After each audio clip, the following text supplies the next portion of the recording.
فرق الوسط، في حين له احترام وتقدير لأم صلال ونادي الأهلي. تتفق أكيد؟ تختلف؟ والله خلينا نقول خالد، أول شيء يعني يجب أن نقول كلمة حق في الشيخ سعود. نعم. هذا الرجل الرئيس متميز، أثبت نجاحه وحماسه وعمله مع الفريق، ويعني ما حد ينكر جهده.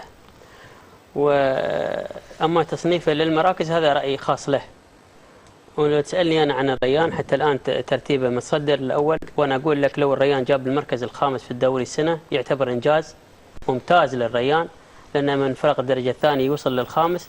فأنا أعتقد جيد حق الريان إذا جاب الخامس، ونحييه على جهده حقيقة. فريق في الصدارة تقول الخامس؟ إيه تو العرب خالد، تو العرب. لا ما حد بس في حاجه مهمه قوية. الرجل بيشيل البطولة هذا ممكن. ليش يشيل البطولة؟ نحن قلنا لك من البداية، وبنشوف براهنا من البداية.